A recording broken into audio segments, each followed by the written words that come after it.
chega na faculdade achando que não vai fazer a matemática e damos de cara com a matemática. Bom, eu vi que antes da aula, eu estava aqui organizando as coisas e tivemos uma doutora aqui que se manifestou, falou, eu estou com o meu primeiro caso trabalhista e coisa e tal, e grandes dificuldades, grandes entraves, né? Então, certamente a doutora, quando talvez tenha iniciado a faculdade, já começou a faculdade depois de reforma trabalhista. E depois da reforma trabalhista, certamente, já aprendeu, e o parágrafo primeiro, doutora Lília, apareceu aqui, já aprendeu que o parágrafo primeiro, já estava na vigência do parágrafo primeiro do 840. Isso porque eu não vou denunciar muito as idades, mas assim, a doutora Janaína, por exemplo, ela começou a advogar antes da reforma trabalhista, antes de 2017. Né? Ela é uma jovem advogada, mas começou, assim como a doutora Elaine também começou a advogar antes da reforma trabalhista. E nós tínhamos uma condição, antes de reforma trabalhista, que era interessante. Por quê? Para as ações, a gente sabe que... Eu não falo que não existe o rito sumário. O rito sumário, para mim, ele não vale. O rito sumário são aquelas ações de até 2 salários mínimos, né? O rito sumaríssimo até 40, e acima de 40 salários mínimos, nós temos o rito ordinário, que é onde tramita aí a ação trabalhista. Naturalmente, também que nós temos diferenças para o trâmite processual quando a gente está entre um rito e outro. E os mais normais são o rito sumaríssimo e o rito ordinário. E antes de reforma trabalhista, nós praticamente não tínhamos ações no rito sumaríssimo. Eram, assim, praticamente... A gente chegava na antessala da audiência, olhava lá a pauta de audiência e todas estavam no rito ordinário. E por uma questão... também relacionada a cálculos, porque apavoravam os advogados a questão do cálculo. Então, para efeito de alçada, eles ainda escreviam isso na petição, para efeito de alçada, dá-se o valor da causa, via lá quanto que dava 40 vezes o valor do salário mínimo e lançava aquele valor para que a ação tramitasse no rito ordinário. Uns diziam que era porque no rito ordinário eu posso ouvir 3 testemunhas, ao passo que no sumaríssimo só 2, não cabe a citação por edital no rito sumaríssimo, eu tenho menores possibilidades de recurso de revista, dentre outras questões que diferem a tramitação processual de um rito e de outro. Mas eu posso assegurar, assim, com toda certeza, que a grande maioria ia pelo rito ordinário só para não ter que calcular os pedidos da petição inicial. E o que isso impacta? Gente, os impactos são muito grandes. Né? Quando a gente começa a falar, por exemplo, a Justiça do Trabalho ela tem como princípio a conciliação. Né? O pessoal fala muito de justicinha, justicinha, não sei o quê. Não, é princípio da Justiça do Trabalho a conciliação. E aí nós íamos para as audiências e chegávamos lá assim, via aqueles valores exorbitantes de causas. Quando sentavam à frente do juiz, falavam assim, proposta de acordo? Temos. Aí o advogado do reclamante falava assim, para acordo 100 mil. O advogado da reclamada falava, para acordo 1.000. Quer dizer, de 1.000 para 100 mil, havia um distanciamento muito grande, e não se tinha, mas aí um ficava assim para o outro, mas com base no que você está pedindo 100 mil? O outro falava, com base no que você está oferecendo apenas 1.000? Então, veja que era uma condição que sequer favorecia uma possibilidade de acordo. E quando veio a reforma trabalhista, passou a exigir uma cautela e até mesmo um melhor entendimento das verbas trabalhistas para que se definisse, pelo menos corretamente, por qual rito essa ação ela seguiria. E vamos combinar uma coisa. Não dá para a gente sentar para negociar. Eu falo que nós, advogados, a gente não tem que resolver as coisas só com processo. E não dá para a gente chegar numa mesa de negociação, ainda que não seja através de um processo, sem ao menos ter uma estimativa plausível para aquilo que nós estamos vindicando. Como é que eu falo, eu acho que 50 mil tá bom? Espera aí, não deve funcionar bem assim. Eu sou um crítico, resguardados os aspectos psicológicos, eu sou um crítico daqueles advogados que falam assim, mas o juízo não vai fazer uma proposta? Poxa, mas o juiz, ele conhece da lei. O juiz, ele conhece da jurisprudência. O juiz, ele não conhece do meu processo. Ele não conhece as minhas testemunhas. Ele não conhece as minhas provas, porque não tem nem despacho saneador no processo trabalhista. O juiz está ali apenas agora, naquele momento, para ouvir e analisar brevemente os fatos articulados em petição inicial e os fatos articulados na contestação. Então, como é que eu posso levar para o juiz uma responsabilidade que nem a dele, ou atribuir a ele uma responsabilidade da qual quem deve ter o pleno domínio são os advogados que conhecem o processo, conhecem a lei, conhecem a prova documental e, principalmente, a qualidade do depoimento das testemunhas que ele está trazendo. Porque, se vão testemunhas, certamente, ele conversou com as testemunhas, e essas testemunhas, o que disseram a ele, o fez estar ali, na mesa, e até para medir se o depoimento é bom, se o depoimento é ruim, se uma testemunha corre-se o risco da contradita ser deferida. Então, são vários aspectos que a gente tem que analisar para saber se os números que estão sendo propostos em mesas de audiência são, de fato, números que correspondem a uma certa razoabilidade para efeito de acordo. Então, isso é muito importante. E com o advento do cálculo, nós passamos a ter um pouco mais, ou pelo menos se espera que se tenha um pouco mais, de clareza nessas propostas de acordo, de algo mais palpável, para que a gente consiga avançar com essas ideias. Porque se eu não tiver a menor condição, não se faz sentido. Isso me lembra uma vez que eu fiz uma audiência na primeira vara do trabalho da Barra Funda, onde eu pleiteava diferenças de horas extras. E diferenças de horas extras é extremamente complicado. Porque uma coisa você fala assim, olha, ele nunca fez horas extras e sempre trabalhou acima da sua jornada contratual. Outra coisa é dizer, ele fez horas extras, recebeu apenas uma parte. E eu preciso agora saber qual parte ele não recebeu. E eu falei para o juiz assim, excelência, olha, nós não trouxemos uma proposta de acordo, porque o grande pedido aí são diferenças de horas extras. E o juiz falou assim, mas você não tem nenhum valor? Eu falei, não, eu não analisei ainda a contestação. Aí ele olhou para o meu cliente e falou assim, o senhor percebeu que o seu advogado não sabe quanto vale o seu processo? Eu disse, excelência, não pode dizer isso, eu só estou dizendo que não tem uma proposta de acordo. Eu preciso ter contato com a prova documental para saber uma proposta justa, porque vai que se pagou a mínima parte, então eu não tinha, de fato, elementos para trazer uma proposta. Olha a importância dos cálculos aí.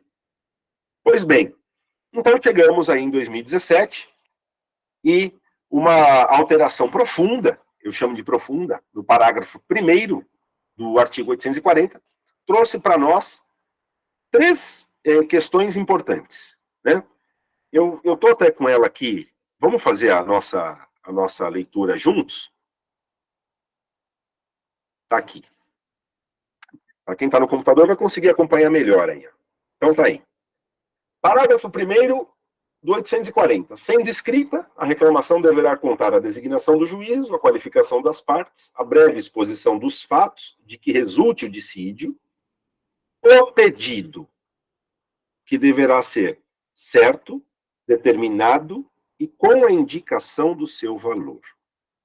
Então, o que nós temos com relação ao pedido, que deve ser certo, determinado e com a indicação do seu valor? Bom, primeiro, pedido certo é o que eu quero. É o bem da vida, não é? É o que eu quero. Então, eu quero horas extras. Eu quero adicional de periculosidade. Eu quero indenização por dano moral. Eu quero pagamento de férias acrescidas de 1/3. Eu quero férias dobradas acrescidas de 1/3. Eu quero férias simples, proporcional. Eu quero aviso prévio indenizado. Enfim, é o que eu de fato quero, o que eu estou buscando. Eu quero a condenação ao pagamento de determinado direito trabalhista. Determinado ou determinável. O pedido, então, eu quero horas extras. Agora eu preciso informar na petição o quanto de horas extras eu quero. E esse é um fator que me remete, sabe aonde? Como a Lilian falava agora há pouco. E a própria doutora Elaine. É muito mais importante o advogado fazer a entrevista com o cliente do que efetivamente fazer a própria petição inicial. Porque na entrevista vai ser o momento que eu vou colher as informações do cliente, colocar no meu relatório, para que eu consiga fazer a minha petição inicial. Então, quando eu falo assim, tá, mas o quanto? Porque é aquela velha história. Eu chego para a doutora Lilian e falo assim, doutora Lilian, você me deve um dinheiro. Aí ela fala assim, tá bom, quanto? Bastante. Mas bastante quanto? Vixe, pra caramba.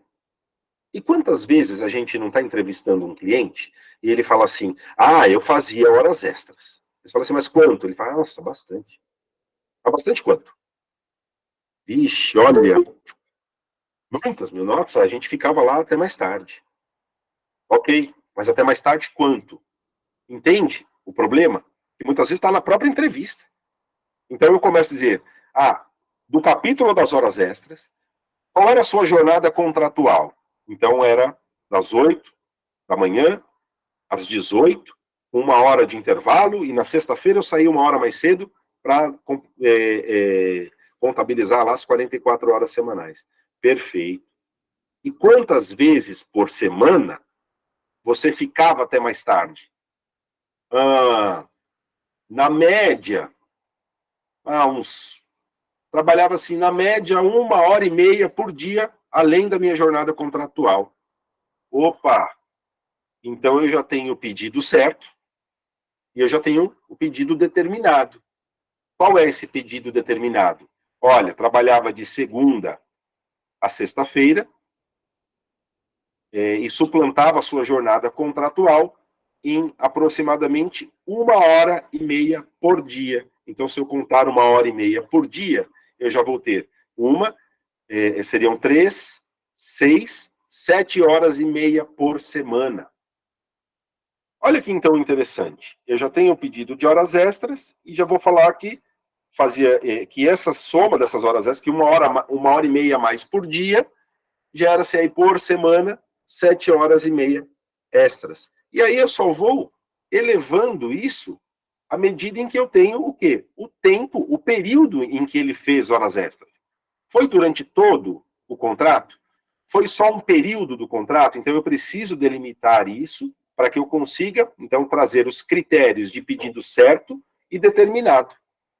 Então eu dei a certeza do pedido, que eu queria horas extras, falei quantas horas extras ele fez e em qual período ele fez. Com esses dados, eu resulto no terceiro elemento da petição inicial, que é a indicação do seu valor. Quando a gente fala isso, é tranquilo quando eu dou um exemplo como horas extras. Mas o advogado trabalhista ele tem que ter uma criatividade muito grande, muitas vezes, para chegar em determinados valores. Querem um exemplo? Desvio de função.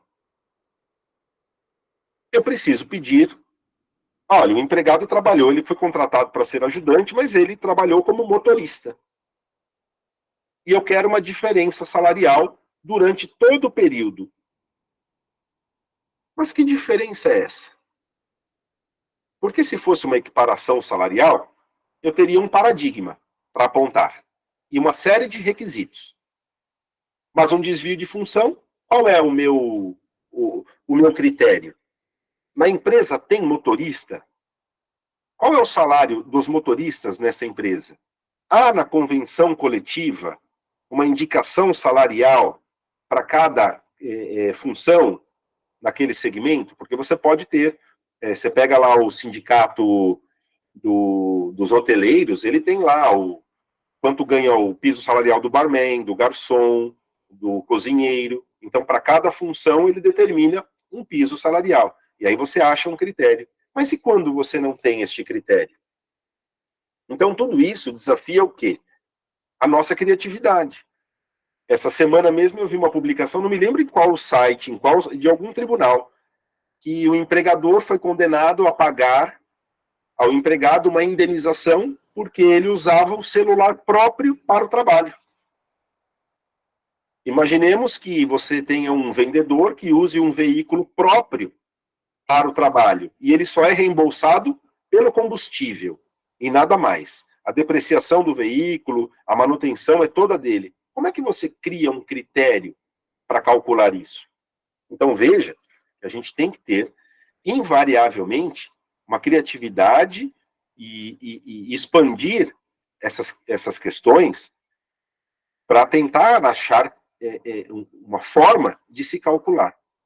Nós temos uma exceção a teor do artigo 324 do CPC. Ele diz o seguinte, ó, o pedido deve ser calculado. A exceção do quê? De quando eu não tenho como produzir, saber deste cálculo. E isso acontece muito na Justiça do Trabalho, por exemplo, no exemplo que eu dei a vocês agora, diferenças de horas extras. Eu entendo que é um pedido, que ele é um pedido genérico, são os pedidos genéricos.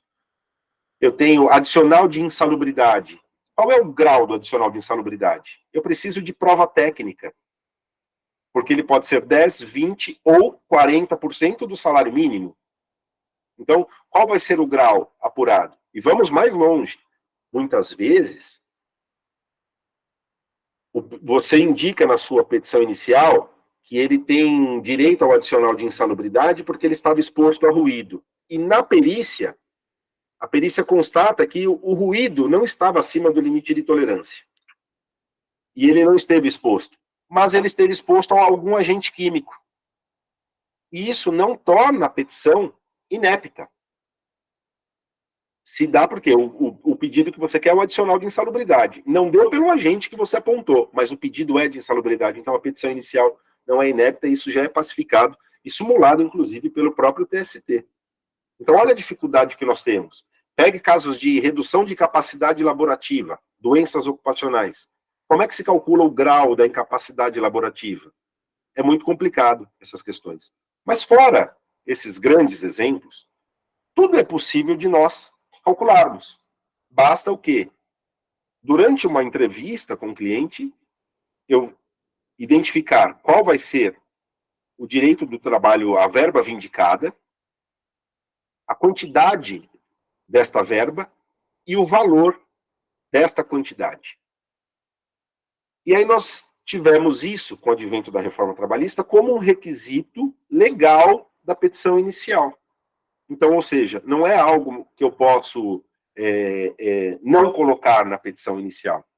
A exceção desses pedidos genéricos, que aí eu tenho que fazer um tópico na minha inicial, dizendo, já pré-questionando, já indicando, olha, deixei de calcular o pedido tal, porque ele é um pedido genérico a teor do 324, do CPC, inciso 2 e 3, e coisa e tal. Agora, eu tenho como requisito legal a indicação, esses 3 grandes elementos que devem estar presentes lá. E aí indaga-se o seguinte, tudo bem, e se eu não cumprir um requisito legal?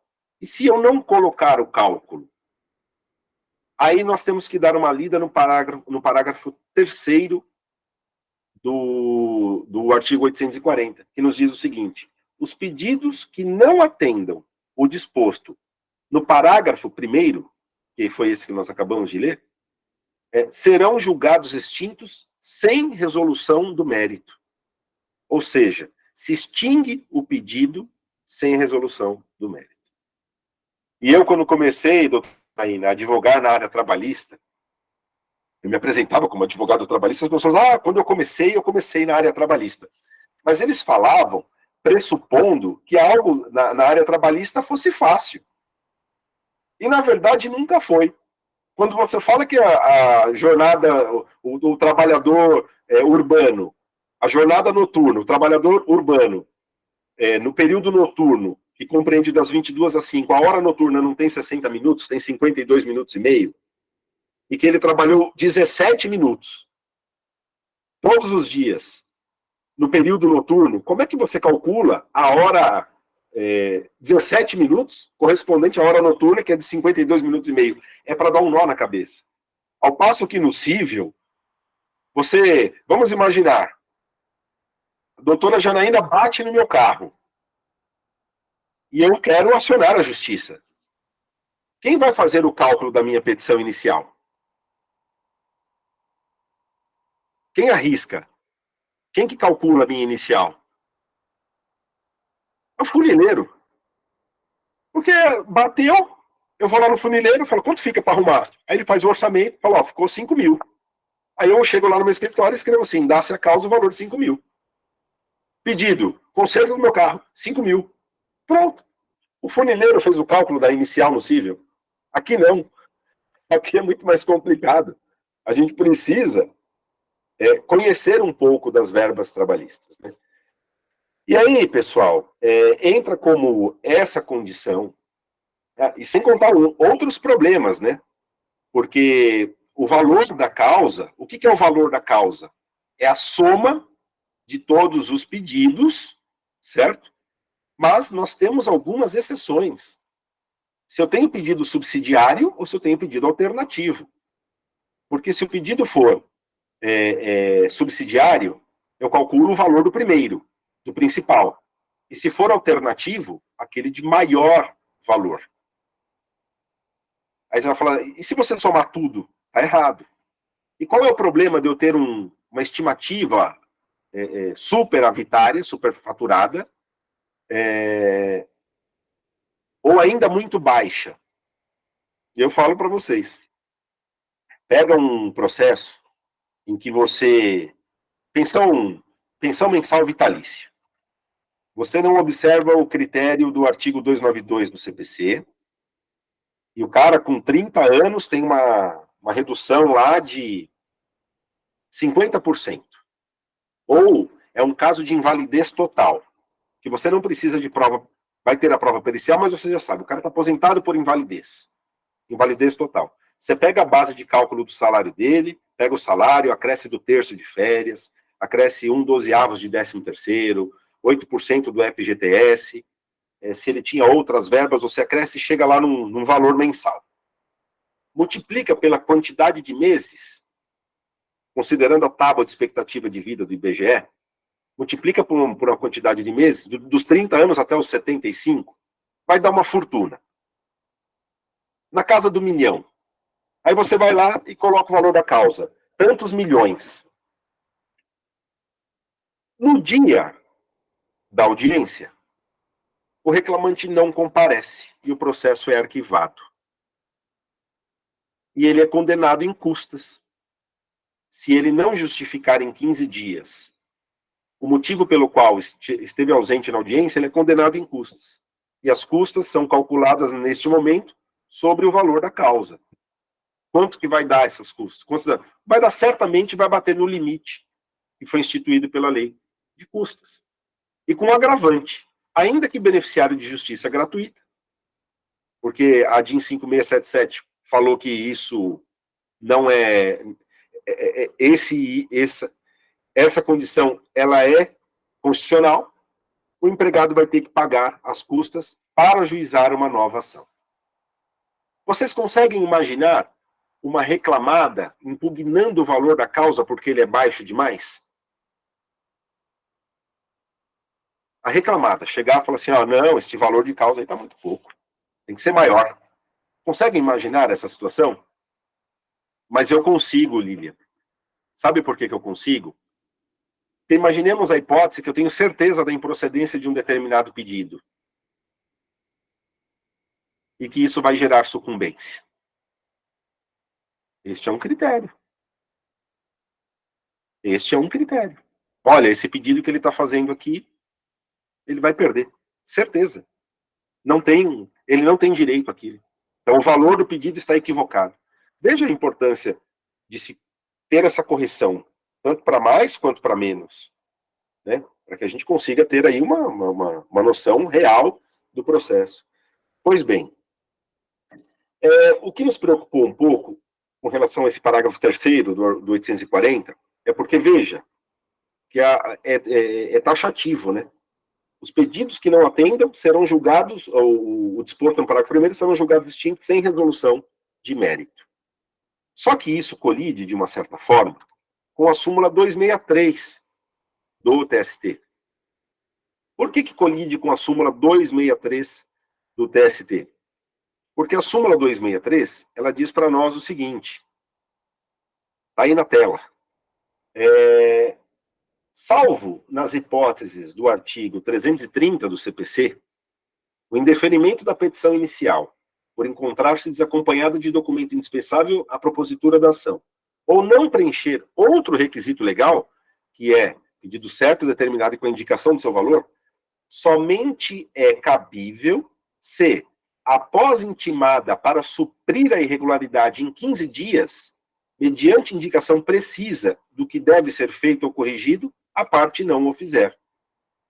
Ou seja, o juiz, no momento em que identificar um defeito, uma falta de requisito legal para a petição inicial, ele deve intimar a parte para que corrija o defeito, o que está ilegal na peça, antes de extinguir, antes de aplicar o parágrafo 3º. Mas veja, temos aí então uma colisão drástica. Por que disso? Porque se está na lei, o juiz vai cumprir a lei. E nós tivemos, há um tempo atrás, algumas reclamações, e aí agora eu estou falando de forma institucional, e não como professor, que nós tínhamos uma vara que o juiz estava extinguindo o processo sem oportunizar a parte em emendar a inicial. Ele simplesmente extinguia e falava assim, olha, não preenche o requisito legal e estou extinguindo. E essas extinções, elas adivinham, elas eram provenientes de pedidos que a gente chama até um pouco de pedido complessivo. O termo é equivocado. O que é um pedido complessivo? Nós sabemos que horas extras, ela gera reflexos. Então, ela gera reflexo em DSR, ela gera reflexo em férias acrescidas de 1/3, fundo de garantia, 13º salário, a depender da modalidade de extinção do contrato de trabalho, multa dos 40% e o aviso prévio. Veja só, quando eu peço horas extras, eu tenho então o quê? Um pedido principal. E eu tenho reflexos como pedidos acessórios.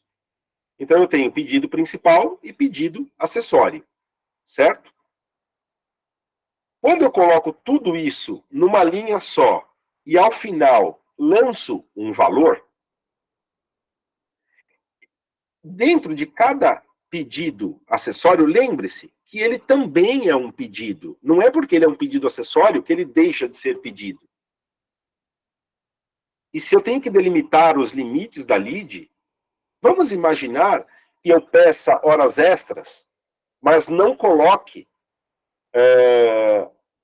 o reflexo em DSR. É possível condenar um pedido de horas extras sem o reflexo de DSR? Sim. Se não houve o pedido, vai ficar o quê? Nos limites da lide. E sabendo disso, muitas vezes, quando eu estou fazendo contestação, eu nem falo de inépcia da inicial. A inicial não é inépita. Se tem um pedido de hora extra e ele no rol não colocou reflexo em DSR, a petição inicial não é inépita. Ele só não fez o pedido. Simples assim. Então aí eu fico de olho. Por quê? Porque o autotexto da sentença muitas vezes condena em DSR. E aí eu vou dizer, olha, opa, não teve pedido. Essa sentença, ela é extra ou ultra petita, enfim. Não há o pedido. Ele pediu horas extras com reflexo nas férias, no 13º, mas no DSR ele não pediu. Então, não tenho nem que falar de inépcia. Considerando essas informações, então é até uma questão que eu falo muito quando eu estou falando de contestação, né? Cuidado com as arguições de inépcia, porque a arguição de inépcia, ela só oportuniza o advogado do reclamante a melhorar a petição. E aí, se ele melhora a petição, às vezes você está potencializando a chance de uma condenação. Então eu não falo nada. Eu só digo, olha, se condenar, condena no limite do pedido. Ponto. Se houver uma condenação, que seja nos limites do pedido. Quantos de nós já fez alguma cagada de não colocar um determinado pedido, um determinado reflexo? Já fizemos. Já fizemos, todo mundo fez. Quem não fez é porque nunca fez inicial trabalhista. Se um dia fizer, vai errar. Mas a gente tem que tomar cuidado com essas questões, né? Então, veja só. Essa juíza começa a extinguir o processo e diz assim, olha, está extinto porque eu aplico o parágrafo 3º do 840 da CLT. Tá. Ela não está seguindo a indicação do Tribunal Superior do Trabalho. Essa súmula passou por uma grande alteração com o advento do novo CPC, que já não é mais novo, nem a reforma trabalhista, que já não podemos mais falar de reforma, houve uma alteração na lei, agora chega de falar de a nova CLT ou o novo CPC, já não existe mais, né? Já estão todo mundo, já caminharam bastante. E houve uma reclamação dizendo assim, mas a OAB tem que fazer alguma coisa. Não, a OAB não pode fazer. Está na lei, como é que eu vou falar? Eu, enquanto OAB, vou chegar e falar assim, vocês têm que mudar isso aqui? Não. Qual era o grande problema nosso? Nós temos, num caso como esse, duas saídas. Hoje, eu ajuizo a ação novamente e corrijo aquilo que foi o motivo pelo qual não atendeu à legalidade, ou eu recorro. Aí você fala assim, mas se eu recorrer até ir para o tribunal, anular a sentença, voltar, vai demorar mais. Sim, mas se você fizer isso 2, 3, 4 vezes, se todo mundo fizer, uma hora, quem está lá extinguindo o processo e está tendo a sentença anulada, vai cansar e vai dizer assim, não, pelo amor de Deus. Tá certo. Olha, eu oportunizo a parte, mas enquanto isso não acontece. Mas, agora, vamos fazer o contraponto. E qual seria o contraponto? Eu pego casos recentes, porque estão na minha memória e fica mais fácil para a gente raciocinar. Recentemente eu fiz uma contestação, onde o reclamante ele pedia adicional de periculosidade e adicional de insalubridade. E ele faz uma ressalva. Olha, eu sei que você não vai me dar os dois, mas eu peço os dois e no momento oportuno eu vou fazer a opção de qual será o adicional mais vantajoso. Por quê? Porque como demanda de prova técnica, o perito vai lá, vai no ambiente e vai falar se tem periculosidade, se tem insalubridade. Então ele faz essa ressalva e joga para a fase de execução, que é o momento oportuno, na fase de liquidação de sentença, para dizer, olha, eu quero este adicional, esse é o mais vantajoso. Se o laudo, naturalmente, for favorável e se a sentença foi favorável para ele naquele sentido. Porque se ele escolher antes do trânsito em julgado, vai que muda a decisão. Ele escolheu periculosidade porque financeiramente era melhor, mas o tribunal reforma a sentença e fala assim, não tem periculosidade, só tem insalubridade. Ele já optou pela periculosidade, ou seja, renunciou à insalubridade. Pois bem, aí o advogado articula essa questão certinha na inicial. Só que ele comete um grande equívoco. Ele soma os valores na hora de atribuir o valor da causa. Quando ele faz o somatório na hora de atribuir o valor da causa, soma um pedido com o outro, e a ação era só esses dois pedidos, quer dizer, era um pedido, né? Ou insalubridade ou periculosidade. Eram pedidos alternativos. Ele somou os pedidos alternativos e o valor da causa ultrapassa o rito que está sendo, da qual a ação está tramitando. Neste ponto, eu digo que faz sentido não oportunizar, porque quando você vai distribuir dentro do PJE, você já classificou a ação como rito ordinário, ou, na pior hipótese, deveria o juiz oportunizar, mas alterar todo o sistema do PJE para dizer, essa ação não vai tramitar pelo rito ordinário, ela vai vir pelo rito sumaríssimo, porque houve um equívoco onde? Na soma dos valores dos pedidos. Então, calcular a inicial, muito muito além do que a gente pode imaginar que é só reflexo ou coisa e tal, não. Eu tenho que tomar cuidado com esses pequenos detalhes para que eu não seja surpreendido com a extinção, porque mudaria todo o rito do processo.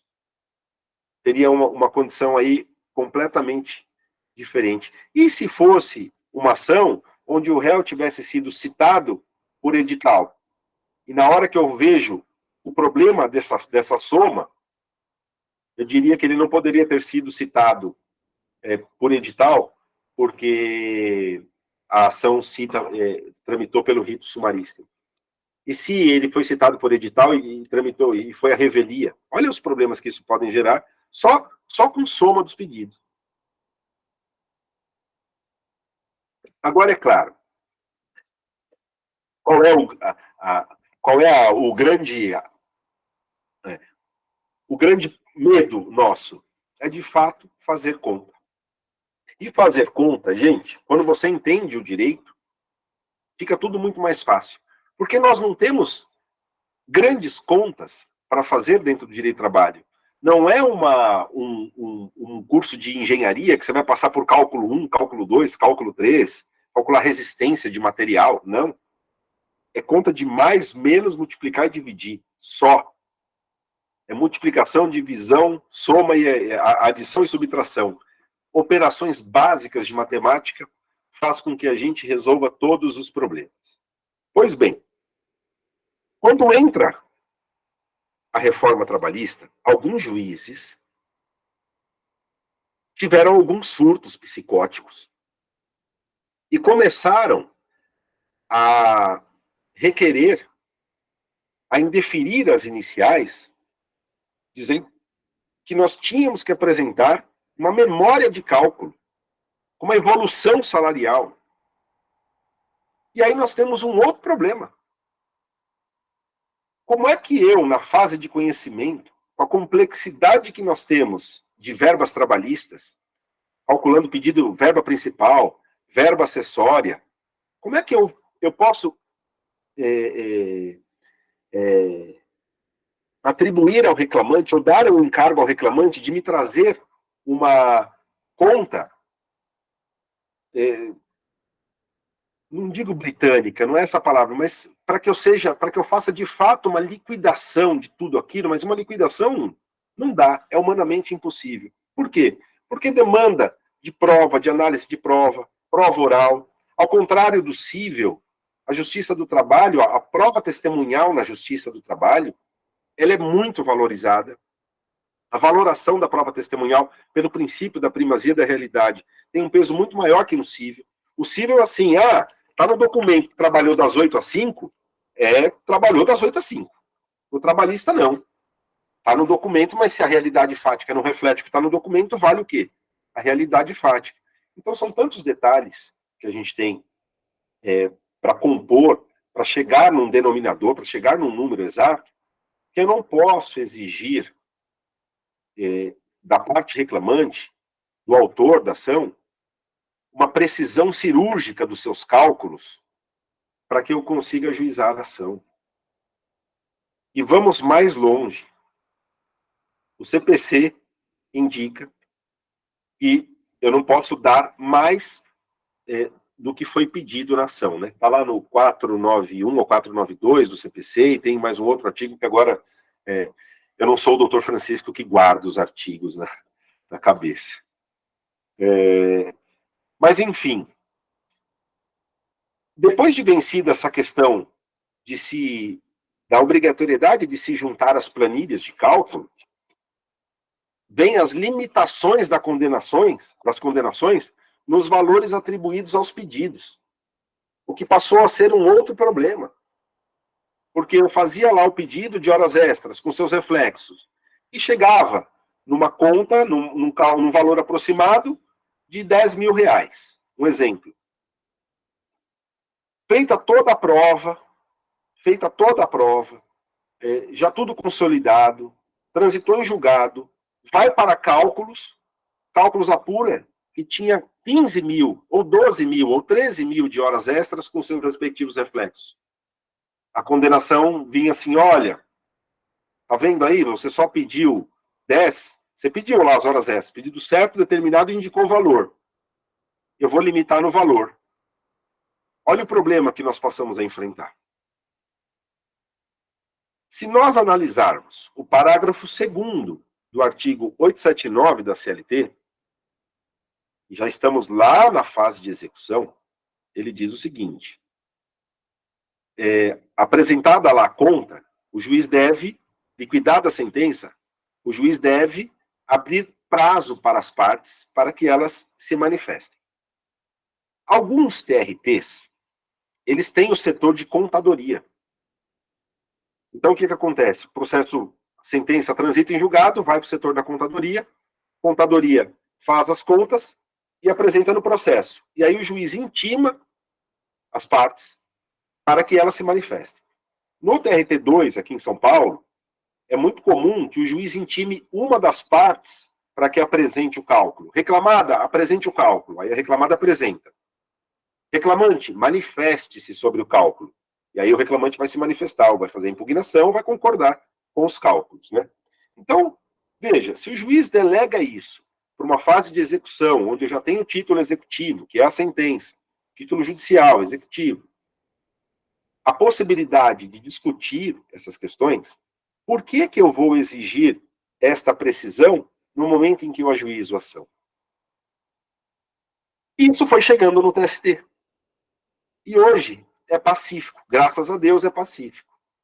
Que, se eu indico expressamente na petição inicial que os valores que constam em cada pedido são estimados, o juiz não pode limitar ao valor daquele pedido. Mas é extremamente importante que toda petição, isso é um autotexto de petição, que você indique que os valores dos pedidos são estimados, é por mera estimativa, e que não devem vincular para efeito de condenação. Isso é muito importante constar nas petições iniciais. Por quê? O TST tem sido claro que quando há menção na inicial de que se tratam de valores estimados, a decisão não pode limitar a condenação no valor de cada pedido. Isso é muito importante, e por incrível que pareça, né? Você já viu aquele ditado, onde tem placa tem história? Onde tem jurisprudência tem história. Então, ainda nos dias de hoje, existem iniciais que não trazem esta menção de que os valores foram calculados por mera estimativa. Isso é extremamente importante que vocês coloquem nas petições iniciais. Pois bem, voltando lá, no pedido principal e nos pedidos acessórios, nós dissemos, então, que, apesar de ser um pedido acessório, ele é um pedido. Ele é um pedido único naquele momento. E eu preciso fazer, então, o quê? A separação. Deixa eu mostrar para vocês, a título de exemplo, uma questão interessante. Olhem só aqui, ó. Eu vou projetar na tela para que vocês entendam o que eu estou querendo dizer.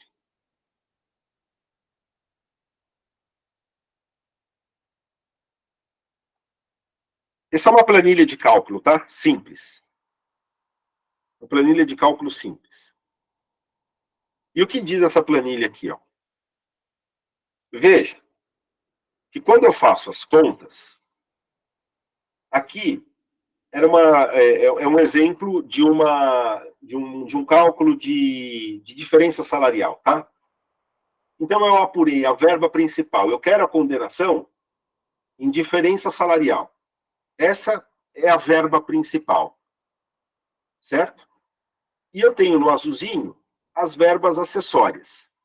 Então, eu coloquei FGTS, 40%, 13º salário, férias, acrescidas de 1/3.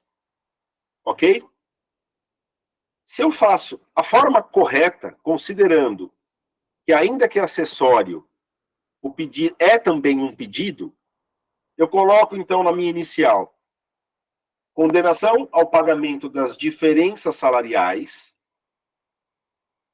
acho o valor, tá vendo que está aqui 2.000, e os seus reflexos da mesma forma, colocando 1.1, coloco o pedido, ó, reflexo em FGTS mais 40%, reflexo em 13º, reflexo em férias acrescidas de 1/3, reflexo no aviso prévio. Faço a soma e aqui seria, se eu fosse cobrar só isso, o valor da causa. A questão é, muitas iniciais, elas vêm desta forma aqui, ó. Diferenças salariais, com reflexo em FGTS mais 40%, 13º salário, férias acrescidas de 1/3, aviso prévio. E coloco aqui na frente o valor de 2.812,89. Nesse aspecto, eu já tive processo meu e o juiz mandou eu destrinchar. Está aqui, ó. Deixa eu ver se ele está aqui. Não é esse. Aqui, ó. Olha a decisão do juiz. Deixa eu compartilhar a tela certa agora aqui. Olha a decisão do juiz, neste caso que eu estou falando para vocês.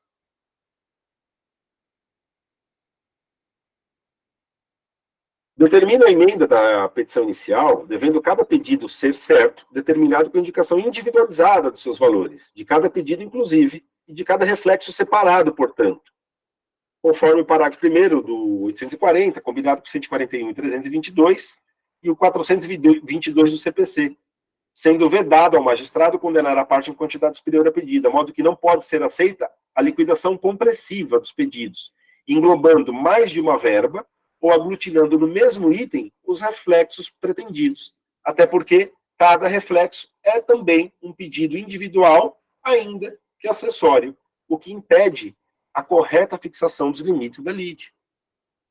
Entenderam isso? O que ela quis dizer com isso? Ela quis dizer que quando eu fiz o pedido desta forma, que eu vou mostrar aqui para vocês, quando eu fiz o pedido dessa forma, que está o item 1 aqui, ó, embaixo, que eu estou até grifando, estava equivocado. Tem juízes que não ligam para isso. Eu já distribuí várias ações das diversas modalidades. Outros vão pedir. Tecnicamente, está correto pedir desta forma. Pedido principal, valor X. Pedido acessório A, valor X. Pedido acessório B, valor X. Pedido acessório C, valor X. E identificando em cada pedido essa condição para que eu tenha o cálculo da petição inicial de uma forma mais coesa, de uma forma que eu consiga torná-lo mais inteligível, né, e mais claro nesse aspecto. Agora, existem as manhas do gato. Por quê? E eu vou dizer uma coisa, depois que eu comecei a me aprofundar nessas questões, desses detalhes de verba principal, verba acessória, cálculo, eu melhorei substancialmente até os meus embargos de declaração, principalmente de sentença. Porque quando eu tenho uma base de cálculo que ela não foi observada, que não foi requerida, eu vou embargar de declaração para dizer, olha, aqui está omisso. Olha só, num processo, nós pedimos uma diferença, era o quê? Não, era adicional Não me lembro agora, mas era adicional de periculosidade, se eu não me engano. Adicional de periculosidade. E o adicional de periculosidade, ele compõe a base de cálculo da hora extra. Veja, eu não pedi horas extras no processo. Eu não pedi horas extras no processo. Eu pedi adicional de periculosidade. E houve a condenação do adicional de periculosidade. Só que, se o adicional de periculosidade é base de cálculo também para a hora extra, porque se eu vou fazer o que é hora extra? O salário hora acrescido de no mínimo 50% e os seus reflexos. Só que se eu fiz horas extras num ambiente periculoso, eu tenho que considerar o adicional de periculosidade como base de cálculo da hora extra.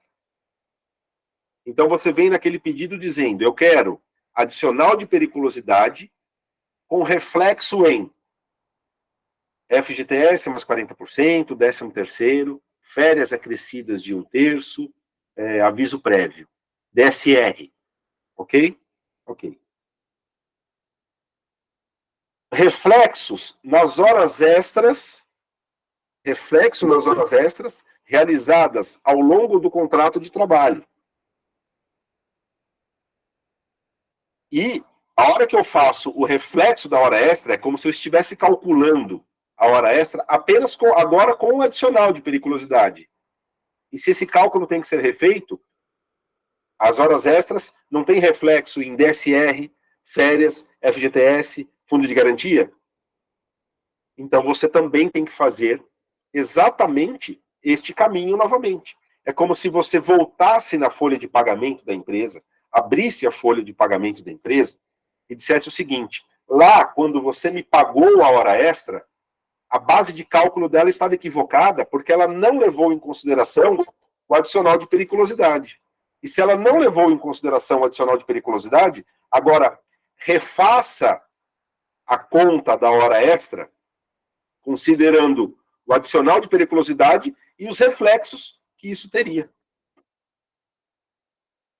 Engraçado que eu fiz um pedido exatamente nesses termos e a sentença falou, defiro o adicional de periculosidade com reflexo em FGTS, 13º, nada. E não falou nada das horas extras. Embargos de declaração. Para falar, olha, não analisou o pedido dos reflexos das horas extras e refletindo em hora extra, a hora extra com os seus consectários. Outro ponto importante. Como a gente está falando aqui de consectários, é extremamente importante eu saber o desdobramento de cada verba e fazer o pedido do desdobramento de cada verba.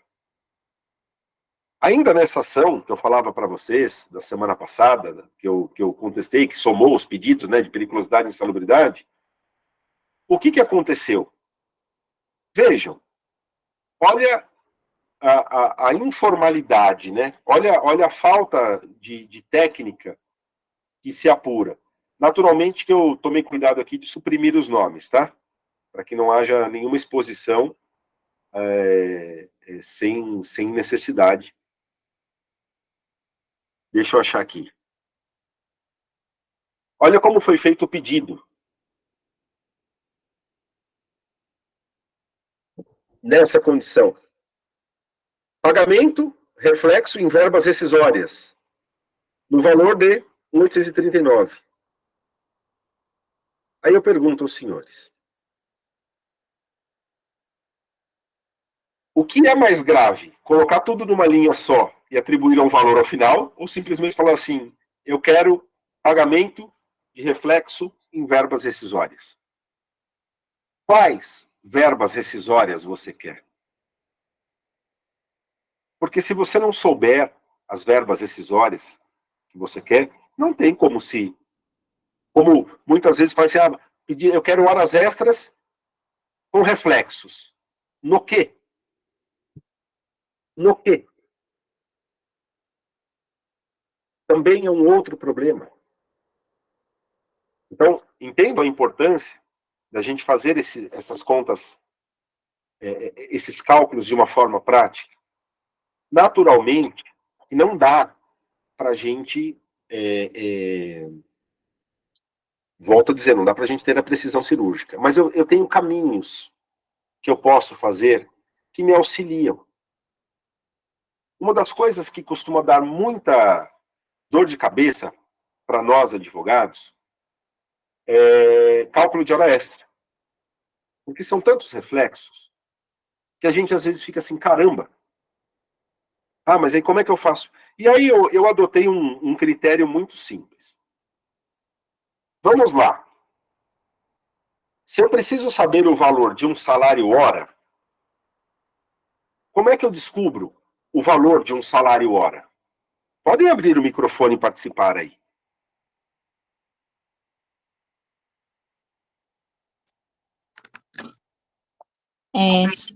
Soma e divide, pega o valor do salário e divide por 220. Boa, Lívia. Boa. Por que eu divido por 220?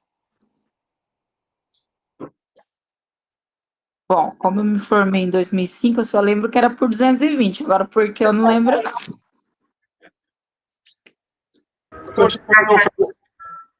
Graciele, está com o microfone aberto.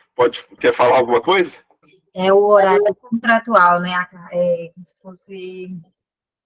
No contrato está aquele que faz 220 horas. Então, a gente faz a soma sobre ele. Se tiver menos ou outra, aí faz sobre ele também. Será que o contrato fala 220? 44 horas semanais. Ah, boa, Adriano. Boa. Ele fala 44 horas semanais. E como é que eu chego, então, na conta de 220? 44 vezes 5. Por que 5? Quantidade de semanas do mês. Certeza? Se eu dividir 30 por 7, não dá 6, não dá 5. É. Boa, agora... É engraçado isso, né? Porque é uma questão muito... Essa é mais difícil, como deixar para o senhor. Eu vou... Mas o raciocínio... O Adriano, você deu um pulo do gato, e eu gostei. Você deu um pulo do gato.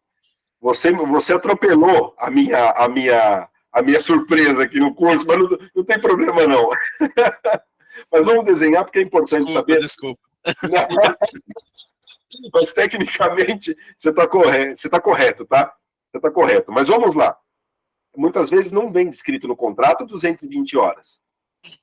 Quem estiver com o celular, talvez vai ter dificuldade um pouco de enxergar o desenho, o que eu vou fazer na tela agora. Mas quem tiver no computador talvez consiga enxergar de uma forma bem mais tranquila, tá? Vamos desenhar a Constituição Federal vamos desenhar a Constituição Federal aqui na planilhinha, tá? Então eu tenho segunda, terça, quarta, quinta e sexta. Sábado, domingo. Ok? Beleza? O que diz, então, a Constituição Federal? Que eu tenho jornada semanal, jornada diária de 8 horas, de no máximo 8 horas, ou 44 semanais. Então, se ela fala isso, eu tenho 8, 8, 8, 8, 8 e no sábado 4. Se eu somar todas essas horas, eu chego nas 44 horas semanais. Concordam comigo? Só que tem um cara aqui chamado Domingo. Que a gente chama ele do quê? De DSR. Não é? Não é o DSR? É o descanso semanal remunerado. Não é isso? Pois bem. Antes da Constituição de 88, nós tínhamos 48 horas semanais. Com a Constituição, baixou para 44. Então, a média, antes da Constituição de 88, eram de 48 horas, e se eu dividisse 48 por 8, ele é um divisor. Eu tinha uma média de 8 horas diárias. Tá fácil. O legislador foi lá e falou assim, não, vamos complicar a vida dos advogados trabalhistas, principalmente no cálculo. Então, o que ele fez? Ele reduziu as 4 horas. Ele reduziu 4 horas e caiu para 44. Contudo, eu sempre vou ter... O que é o DSR? O descanso semanal remunerado? Ele corresponde à média de um dia trabalhado durante a semana. Correto? Se ele corresponde à média, eu tenho que pegar os 44 e achar a média. Qual é essa média? Eu divido por 6. Por quê? Porque eu tenho sempre 6 dias úteis na semana. Nós tínhamos uma exceção do bancário, que acabou. Eu tenho, na média, sempre 6 dias por semana. O 7º dia é descanso semanal remunerado. Se o DSR for concedido após o 7º dia, eu pago a dobra. Então, eu sempre vou ter que achar a média dos 6 dias na semana. 6 dias úteis. Mas, Tiago, ele só trabalha 3 dias. Não tem problema.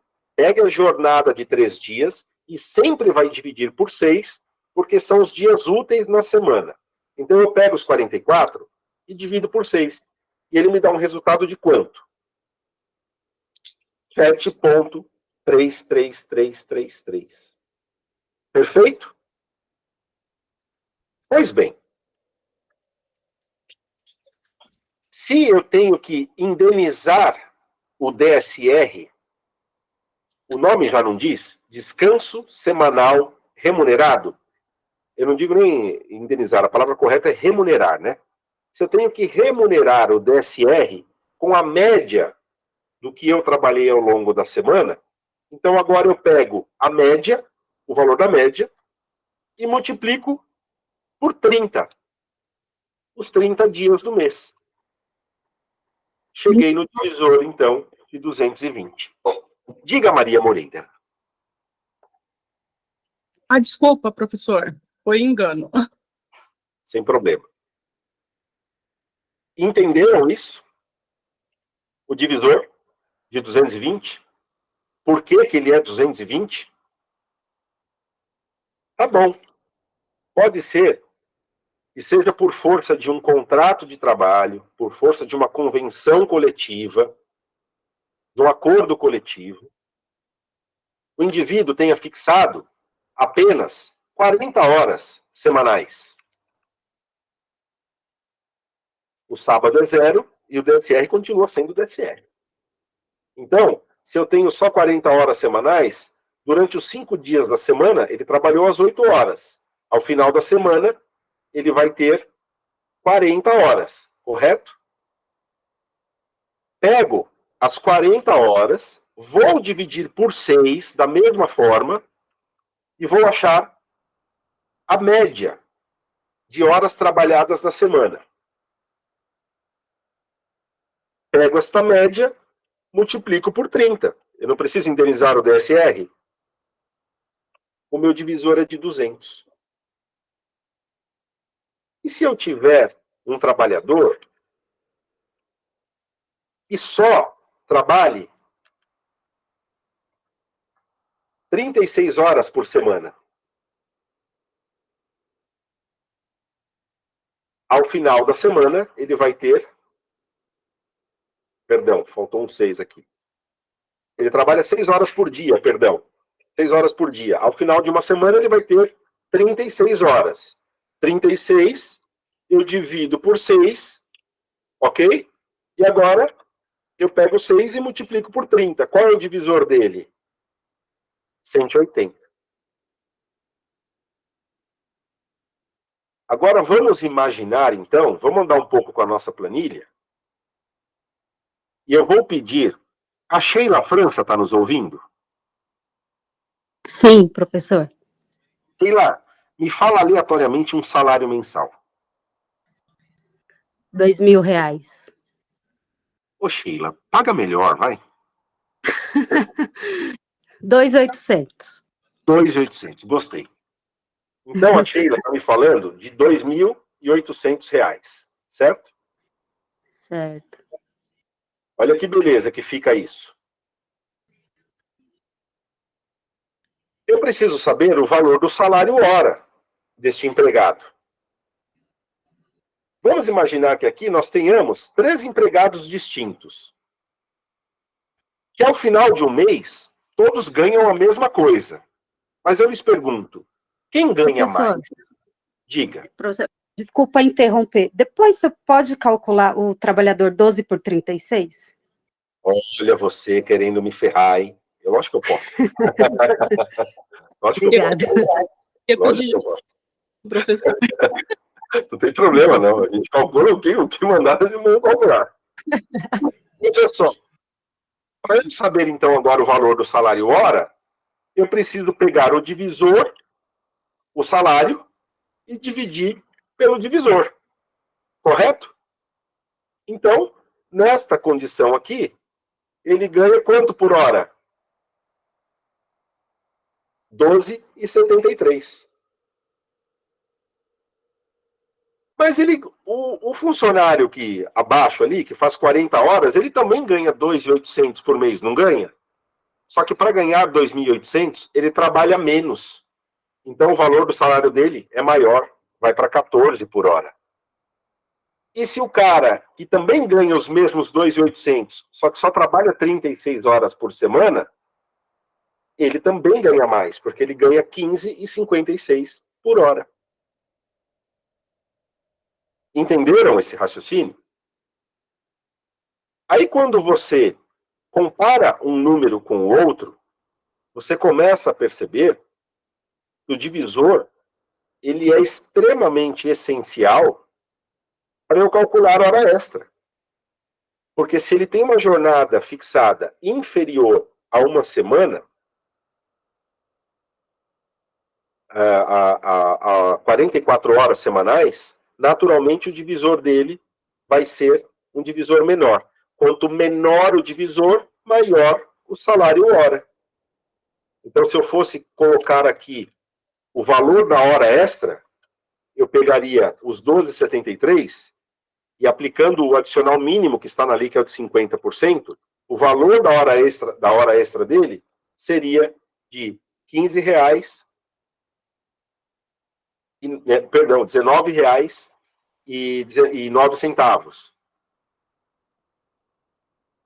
Para quem trabalha 200 horas, seria de R$21,00. Para quem trabalha 180 horas, de R$23,33.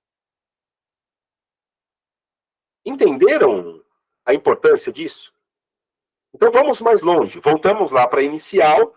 Falamos na petição que a jornada de trabalho dele era das 8 às 17, de segunda a sexta, com 1 hora de intervalo. Das 8 às 17, de segunda a sexta, se eu tenho 1 hora de intervalo, então eu teria das 8 às 17 menos 1.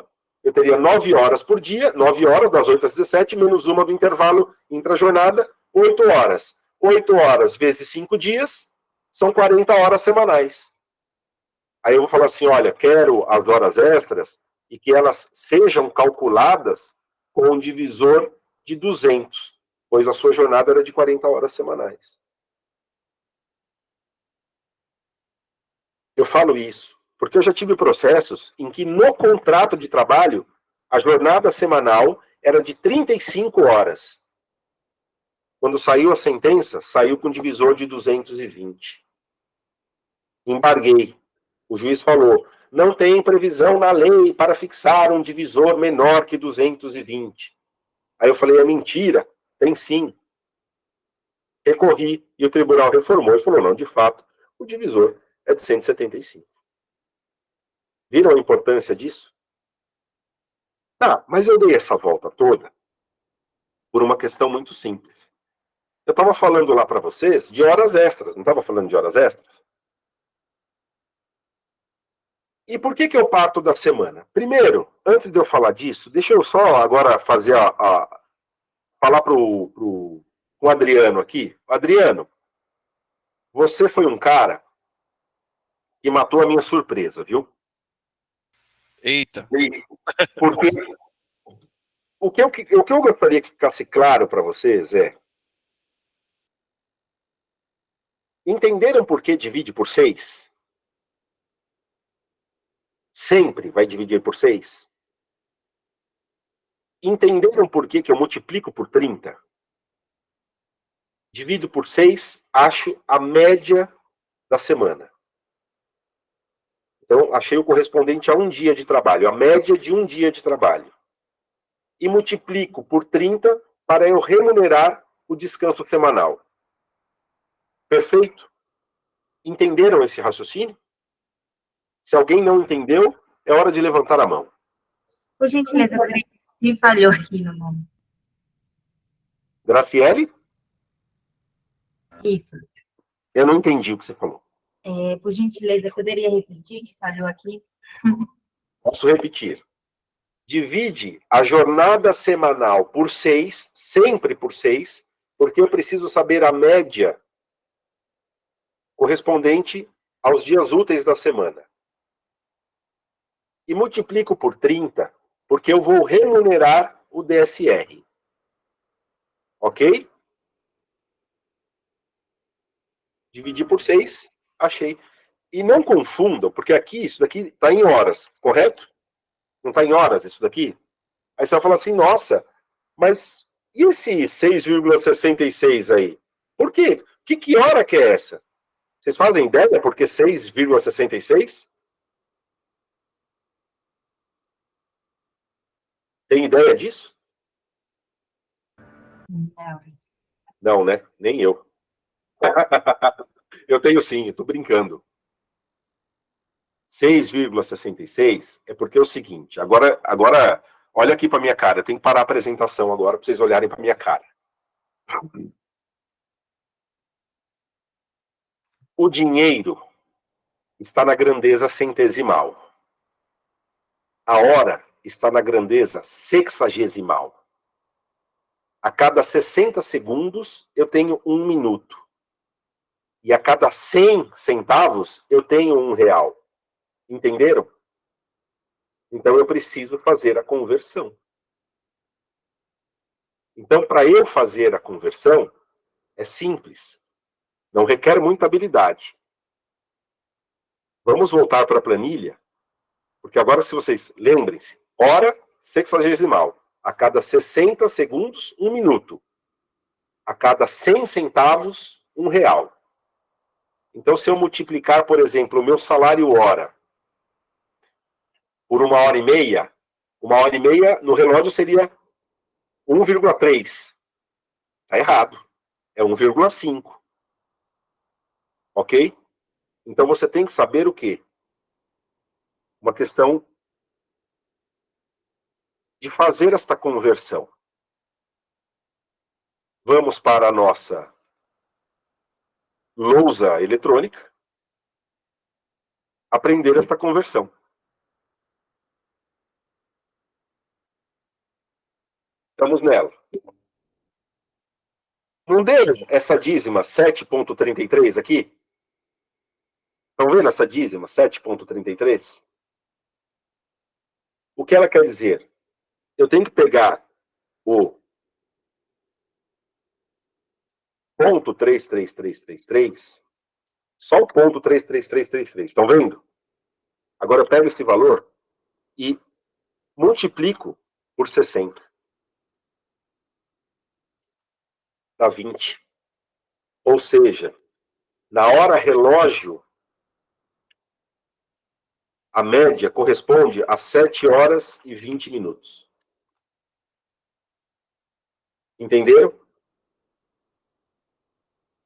Na hora relógio, o 7,33, esse vírgula 33333, ele está na grandeza centesimal. Eu preciso trazer ele para a grandeza sexagesimal. Eu multiplico por 60. Da mesma forma, se eu pegar aqui ó, o 0,6666, ele está na grandeza centesimal. Eu pego este valor e multiplico por 60. Ele me dá 40 minutos. Então seriam 6 horas e 40 por dia. Entenderam isso? Não dá para eu multiplicar hora por dinheiro, sendo que dinheiro está na grandeza centesimal e hora na grandeza sexagesimal. Esta é a jogada. O inverso também é verdadeiro. Como é que eu faço para multiplicar por dinheiro 17 minutos de hora extra? Eu preciso levar ele, os 17 minutos, eu preciso levar para a grandeza centesimal. Então eu pego os 17 e ao invés de eu multiplicar por 60, eu divido por 60. Ele me representa 0,2833333, 0,28 ali. Então 0,28 corresponde a 17 minutos.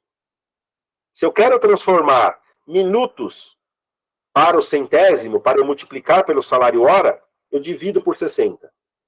Se eu já tenho a hora em centésimo, como é o 7,33, e eu quero saber aquilo em minutos, eu multiplico por 60. 0,333, multiplico por 60, dá 20. Chegando na ideia do Adriano, que ele estragou toda a minha surpresa. Toda a minha surpresa. Prestem atenção numa coisa.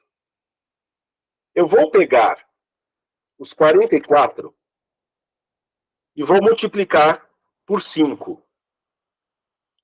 O resultado vai ser 220.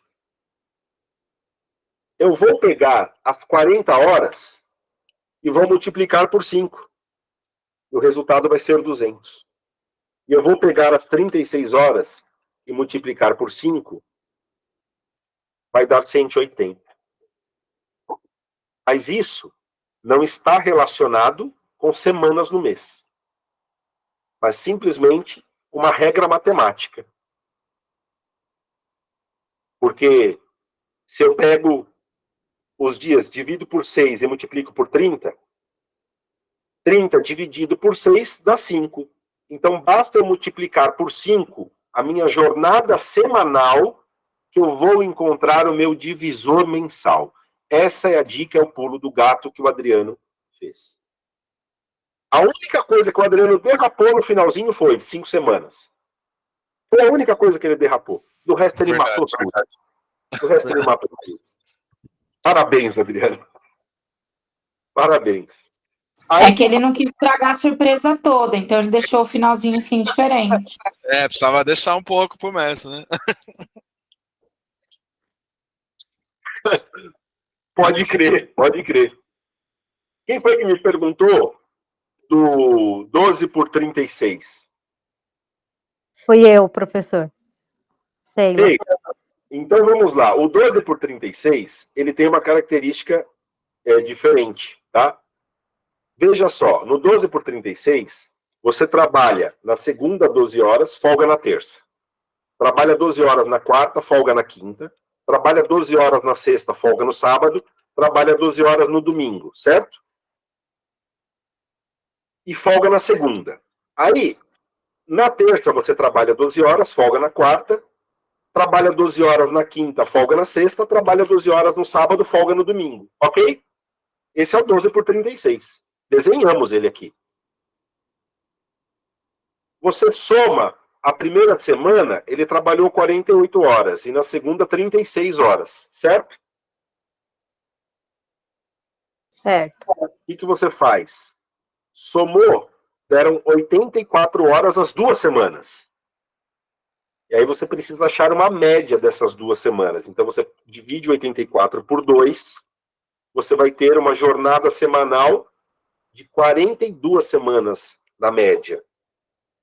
Aí o raciocínio é o mesmo. Pego 42, divido por 6 e multiplico por 30. O divisor é de 210. Entendi. Muito bom. Mas tem discussão. Algumas convenções coletivas fixam o divisor em 220. Seria E aí, 10 a mais, né? Porque aí tá dando 210. São 10 a mais. Isso impacta negativamente no cálculo da hora extra, porque você está aumentando o divisor. E uma tese, a tese menos apropriada, a mais a que não é a menos aceita, é a ideia de que você trabalha um dia sim, um dia não, dentro do mês, não é? Então, teoricamente, Isso. você trabalha dentro do mês 15 dias, certo? Se você trabalha 15 dias, 12 horas, você teria um divisor de 180. Essa é a tese menos aceita.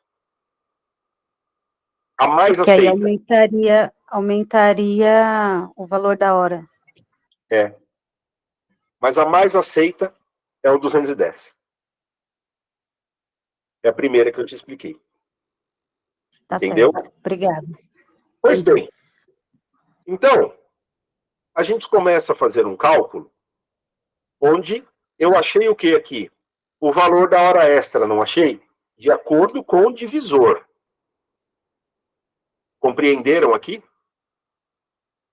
Se eu achei o valor da hora extra, por que eu gosto quando eu estou numa entrevista com o cliente, o que eu gosto de extrair do cliente? Uma média semanal de horas extras. Então vamos imaginar no nosso primeiro bate-papo que eu falei 7 horas e meia, não foi?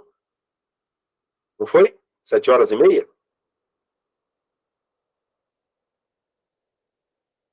Eu já estou fazendo um cálculo de hora extra, tá? Vamos imaginar que ele trabalhou por 6 meses na empresa, fazendo 7 horas e meia por semana.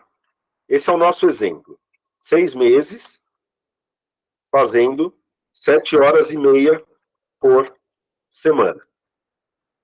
Como é que eu calculo essa hora extra?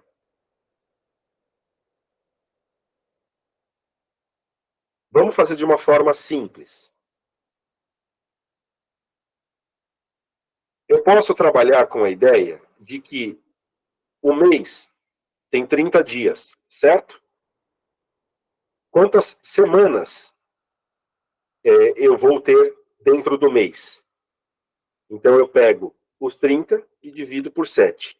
Ele vai me dar que o mês ele tem mais ou menos 4,29 semanas. Esse 29 seria o dia na grandeza centesimal, tá? Então agora eu já sei que se o mês corresponde a 4,29 semanas,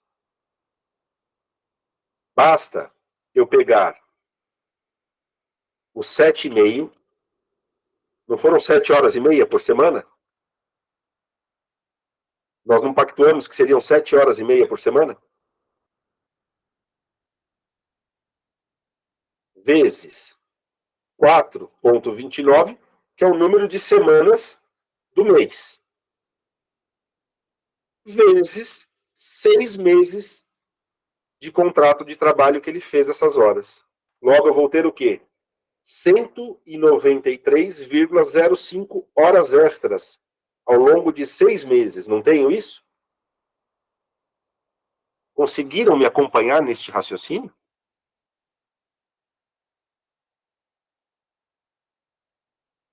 Ok. Agora eu venho para cá, lanço essas horas aqui. E vou calcular agora qual é o valor das horas extras, com adicional de 50%. Então eu pego as 193 horas e multiplico pelo salário hora. O valor do meu pedido principal é R$ 3.685,50. Entenderam o raciocínio? Beleza. Só que agora eu tenho que calcular reflexo. Aí, eu fiz uma planilha uma vez. Eu vou até depois mostrar para vocês. Eu levei em consideração o seguinte. O Ítalo está me ouvindo? Acho que não. Ele tá na palestra dos outros. Perdão, é que Voltou. eu estava aí na palestra, mas Ítalo, Sim, pode falar. Me fala aquele comando só para eu trocar a tela. Alt Tab. Segura Alt o Tab. Alt e aperta o Tab. Isso. Alt Tab. Ok, obrigado, Ítalo. Mas não trocou a tela, doutor. Não, né? Então eu vou ter que parar a apresentação e projetar outra tela, sem problemas. Segura o Alt e aperta o Tab, doutor. Não, vamos aqui nessa planilha. Olha que interessante isso. Nessa planilha, nós temos aqui percentuais, tá? Em média, 11,11% do valor da hora extra corresponde a férias acrescidas de 1/3. Então, eu vou ter 11,11% do valor total da hora extra. 11,11% é férias mais 1/3. Em média, FGTS mais a multa dos 40% corresponde a 11,20%. 11,2%. Em média, FGTS mais 40%. Em média, o DSR para as horas extras realizadas até 20 de março de 2023, exatamente há um ano, é de 16,67. E aí eu pego a média física das horas dos últimos 6 meses, que foram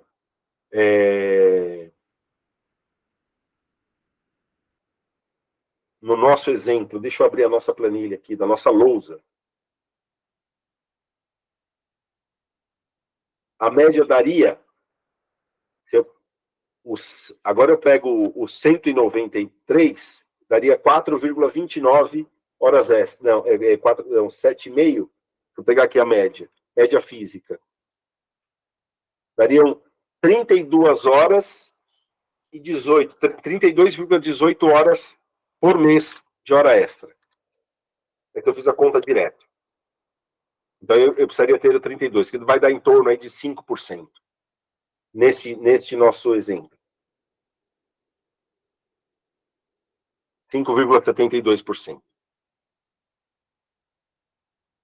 O que eu fiz agora? Eu venho para a nossa... Agora você está vendo a minha planilha, né? Eu venho aqui para a nossa planilha da lousa.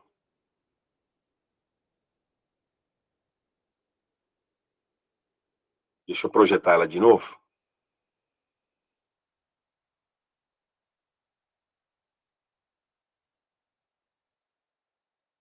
E só aplicando os percentuais, eu conseguiria fazer este cálculo. Por exemplo, férias mais 1/3, eu falei que são 11%, né? 11,11. Então eu pego esse valor vezes 0,11. Este é o reflexo das férias.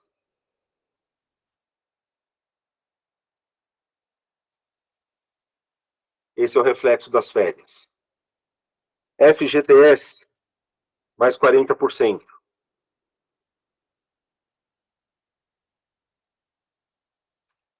Esse é o reflexo do FGTS mais os 40%. DSR. Eu disse que ele corresponde a 16,67%.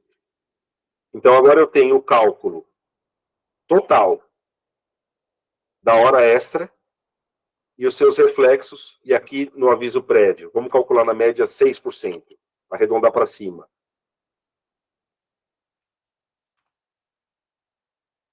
Este é o valor do meu pedido principal, um reflexo em férias mais 1/3, FGTS mais 40%, DSR e aviso prévio. Calculei de forma simples, de uma tranquilidade, só aplicando os percentuais.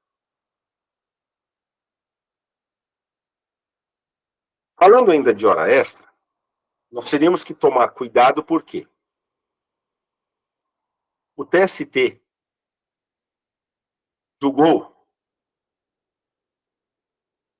alterou, através de um julgamento, alterou o entendimento da súmula da OJ 394,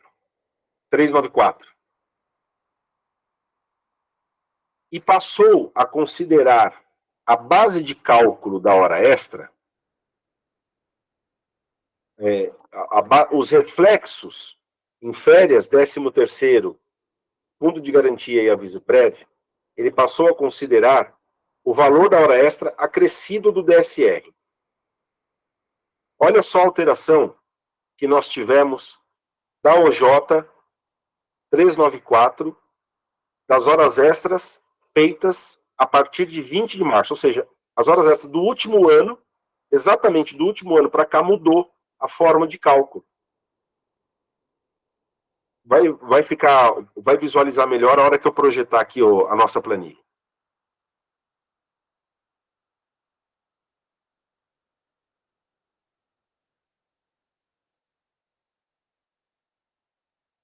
Projetou? Olha só. Veja que aqui, a base de cálculo para os reflexos considera o valor da hora extra, correto? Então, eu achei o valor da hora extra, tenho férias, terço, fundo de garantia, 40%, 13º salário e DSR. Com a alteração da OJ, o que ela fez? Ela disse o seguinte, ó, para eu calcular estes reflexos de FGTS, 40%, 13º salário e férias, eu tenho que somar ao valor da hora extra o reflexo do DSR. Ela mudou o entendimento. Olha a redação da OJ,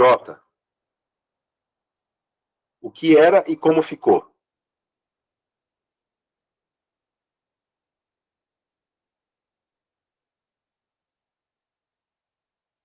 Aí, a majoração do repouso semanal remunerado, em razão da integração das horas extras habitualmente prestadas, não repercute no cálculo das férias, da gratificação natalina, do aviso prévio e do FGTS, sob pena de caracterização de bis in idem. Com a nova redação, ela diz o seguinte: a majoração do valor semanal decorrente da integração das horas extras habituais deve repercutir no cálculo efetuado pelo empregador das demais parcelas que tem como base de cálculo o salário, não se cogitando bis in idem por sua incidência no cálculo das férias, gratificação natalina, aviso prévio e do FGTS. O item 1 será aplicado às horas extras trabalhadas a partir de 20 de março de 2023. Bom, sacaram isso? Como é complicado? Agora, vejam só. Para efeito de cálculo da petição inicial, às vezes você tem períodos muito longos. Eu já estou encerrando, tá, Elaine? Senão, eu estouro muito tempo aqui. Nós temos períodos muito longos. O que difere de uma liquidação de sentença por o cálculo de uma inicial? Primeiro ponto, dissemos lá no início, os valores são estimados. Segundo ponto, eu não vou me preocupar agora com as incidências de INSS, de imposto de renda, e também não vou me preocupar com a atualização monetária, juros, não vou. Eu vou tomar como base o último salário para eu calcular a inicial, porque os cálculos são meramente estimativos. Então, coloco isso como pré-questiono isso na inicial, dizendo que os cálculos são estimados, que não devem limitar o valor da inicial, e tomo como base de cálculo de todos os pedidos que houver como base o salário do empregado, o último salário, o maior salário. Porque, teoricamente, juros e correção já estariam meio que compensados pelo último salário. Porque, por exemplo, se eu vou calcular 13º de 2018, 2019, eu tenho que chegar em 2019, pegar qual era o salário de 2019, se eu estou na execução, na sentença estou liquidando a minha sentença. Eu pego o salário de 2019, vejo qual foi o 13º, o valor lá, correspondente ao salário dele, e faço a atualização monetária para a data do pagamento. 2020, pego o salário de 2020 e faço a atualização monetária. 2021, eu vou fazendo a evolução salarial. Horas extras. Quanto que ele ganhava em 2020? E calculo a hora extra lá com o salário de 2020 e aplico a atualização. Para a inicial, eu não preciso disso. O cálculo é estimado. Eu tomo como base o último salário. Nessa questão, daria para a gente ficar falando, porque cálculo, veja, o cálculo que a gente faz, ele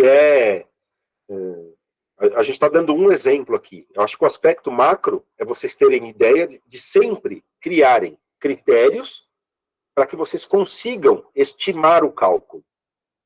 Separem o que é verba principal e o que é verba acessória, considerando que verba principal é o seu pedido principal, e dele, quais são os reflexos.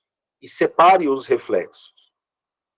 Se vocês notarem este raciocínio, e foi com isso que eu criei essa planilha, para eu fazer as contas das iniciais que eu faço no meu escritório.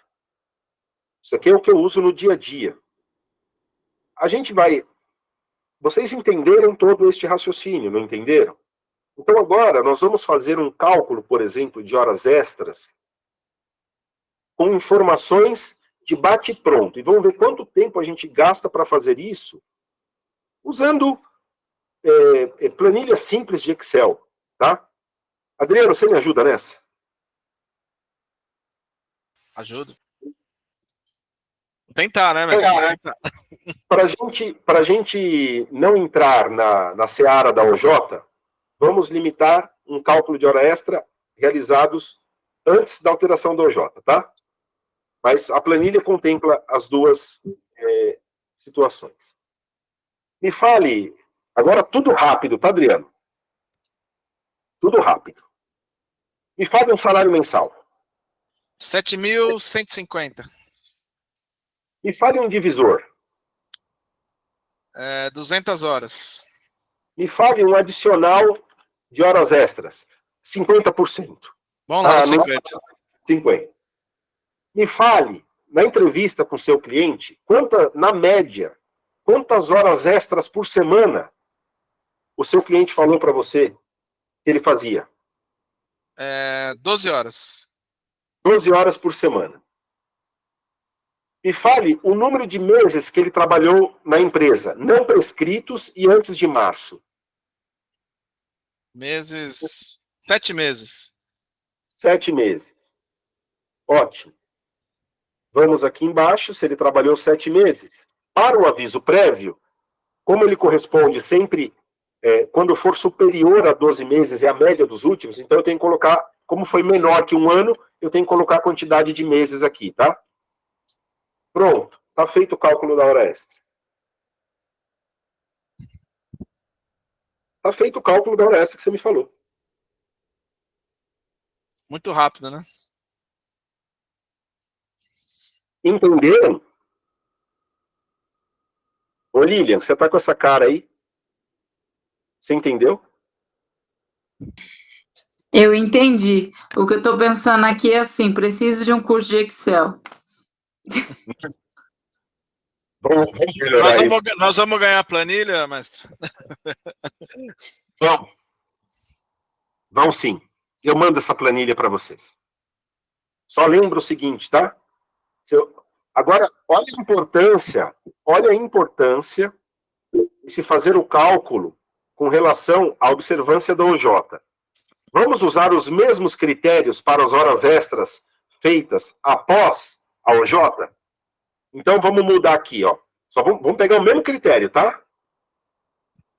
Anota aí, ó. Salário.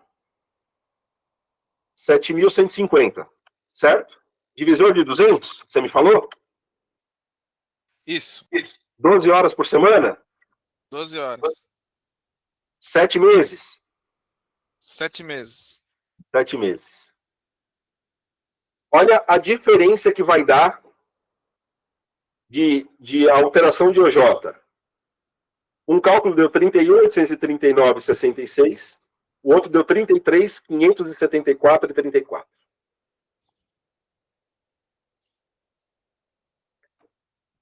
Se forem pedir horas extras, cuidado com esse degrau da OJ aí a partir do dia 20 de março. Nós temos a ESA de Santo André lançou um curso de cálculo. Eu vou dar um curso de cálculo na ESA de Santo André, presencial. Abriu, já fechou, não tem mais vaga. Aí a Elaine chegou e falou assim, Menegaldo, tem que fazer curso em São Bernardo. Você é diretor tesoureiro daqui, fica fazendo curso fora? Você tem razão, Elaine. Então, em junho, nós vamos fazer um curso, mas aí um curso bem amplo, tá? Ele é um curso de 5 encontros, das 7 às 10, presencial, onde nós vamos ficar aplicando nós vamos ensinar o conceito da verba. Porque as pessoas, às vezes, num curso de cálculo, ficam assim, mas e o PJ e-Calc, Tiago? E o PJ e-Calc? Gente, o PJ e-Calc, ele é um sistema que, se você não souber o conceito da verba, não adianta você querer operar o sistema. Quando você fala de divisor, por exemplo, ele te sugere o 220. Mas, e se for 200? Redução ficta da hora noturna. Como é que eu faço esse cálculo? E os minutos residuais? Como é que eu faço essa conta? E se eu for falar de férias? E se eu for falar... Entendam? Que a gente precisa saber o conceito. E eu, particularmente, não gosto do PJ e-Calc para o cálculo da inicial, porque ele é muito trabalhoso. A inicial, nós vamos trabalhar com números estimados. Então, é interessante que o curso de cálculo, a gente explica o que é a verba e como se calcula a verba. Que, aliás, eu acho que, desde a graduação, nós tínhamos que aprender assim, e não aprendemos, né? É um grande erro da graduação, e muitas pós-graduações também tem isso. Explica o que é a verba, mas não ensina como calcular a verba.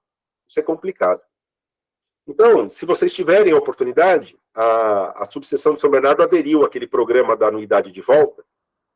Então, se você tem crédito da anuidade, faz a inscrição e usa o crédito, que o curso acaba saindo de graça, porque você nem paga, né? Porque, mas, de todo modo, não prejudica o envio da planilha, tá? Porque, volto a dizer, a planilha por si só, hoje vocês aprenderam a calcular hora extra aqui, mas a planilha por si só, se você não souber os conceitos dessa questão, foge. Você se perde. Você vai olhar a planilha, já tem data. Ô, Ítalo, que data que é o curso aí? Que nós marcamos? Doutor, eu estou aguardando somente a aprovação da lei, mas ela me deu uma ideia bem legal, né? Passar uma lista para o pessoal que estão interessado, né? Então, eu já aproveito essa lista de presença.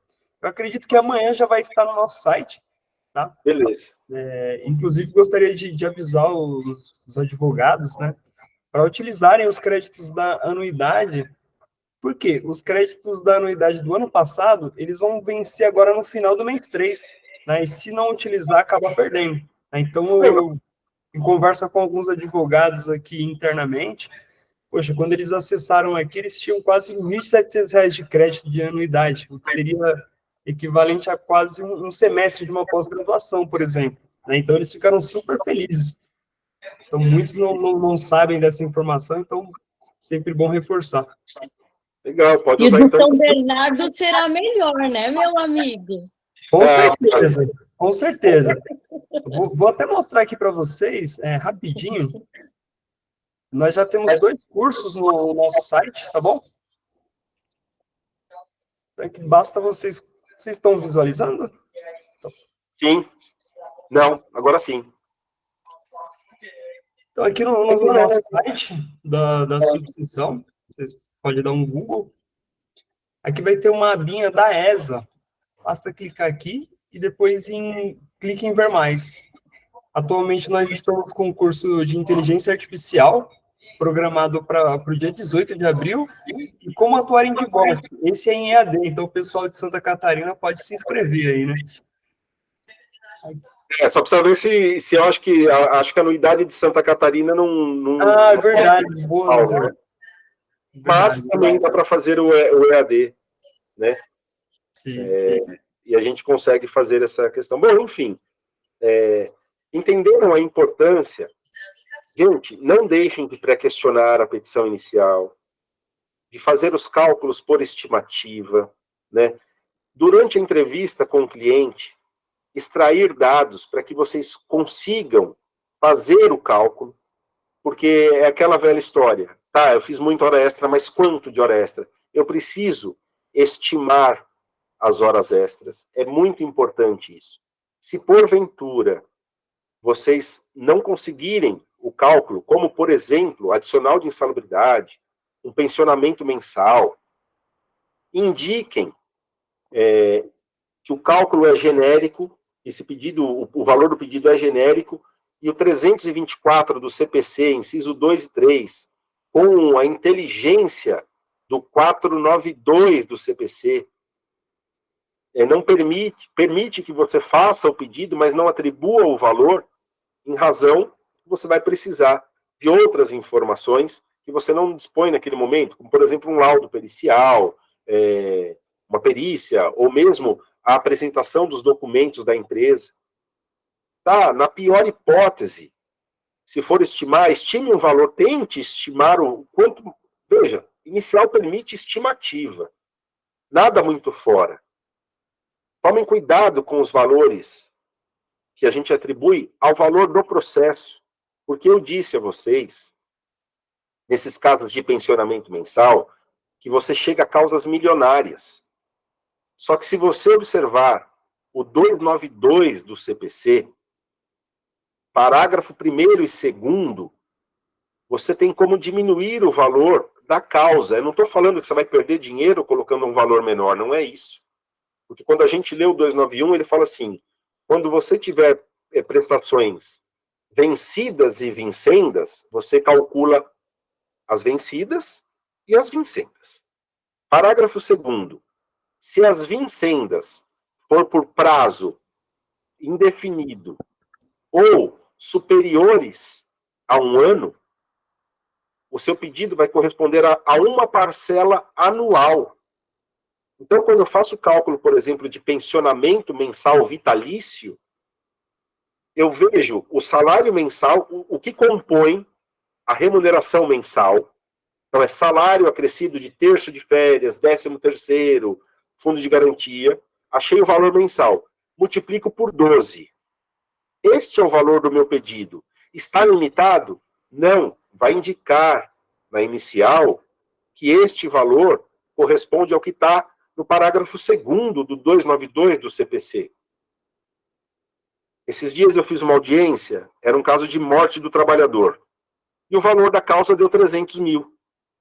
E aí, proposta de acordo? Falei, temos sim, 700. 700 o quê? 700 mil. Aí o advogado da reclamada ficou lá. Pô, doutor, mas o valor da causa... Você está pedindo mais que o valor da causa? Eu falei assim, não, doutor. É que o pedido, ele está de acordo com o 292 do CPC. Não, mas não faz sentido isso. E aí foram lá, tinha uma na contestação, falando que eu não liquidei.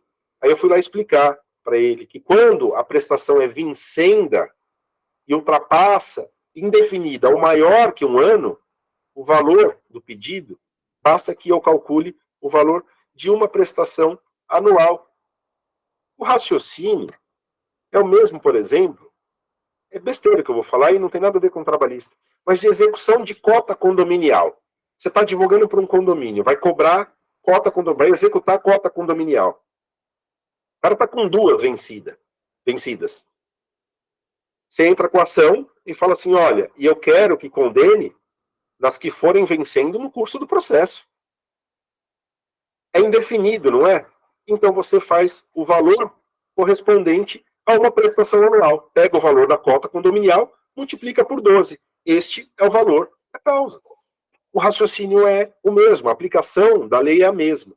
Só que os advogados colocam lá 1 milhão, 2 milhões, 3 milhões. E se você tem o azar do reclamante faltar na primeira audiência, pronto, você não ingressa mais com a ação. Que vai ser condenado em custa se não justificar nos 15 dias. Justificativa legal nos 15 dias. O motivo pelo qual não compareceu na primeira audiência, arquiva o processo, condena em custas, ainda que beneficiário da justiça gratuita. Então, esses valores são muito importantes para vocês articularem tudo isso. Pessoal, eu espero ter colaborado com vocês. Vocês fizeram a inscrição aí, o Ítalo certamente deve ter o e-mail de vocês. Eu vou mandar essa planilha. Trabalhem com o que vocês conseguirem nela. Naturalmente, a gente viu um item só, mas era o que eu queria explicar, o objetivo de eu abrir a planilha, era para eu explicar a importância do cálculo de verba principal e verba acessória, tá bom? Utilizem naquilo que for preciso. Contem aqui com a nossa subseção. Se tiverem oportunidade, participem do curso, vai ser muito bacana. Não demorem para fazer a inscrição, porque está vencendo os créditos do ano passado, está vencendo, eu acho que agora é dia 31. Então, se já fizer a inscrição, usa ainda crédito do ano passado e mantém intacto o crédito de 2023. E o curso acaba saindo aí para vocês de graça, né? Não desembolsa nada. Ufa! Ufa, ufa, ufa! Gente, valeu. Elaine, minha querida, obrigado aí pelo apoio. Eu que agradeço, doutor. Muito obrigado, professor. Muito obrigada. Assim, é um tema muito vasto. E o doutor, assim, todos participaram, perceberam, ele faz milagre, né? Faz malabarismo com as planilhas. Então, assim, evidentemente não dá para esgotar tudo. Vão ter dúvidas, né?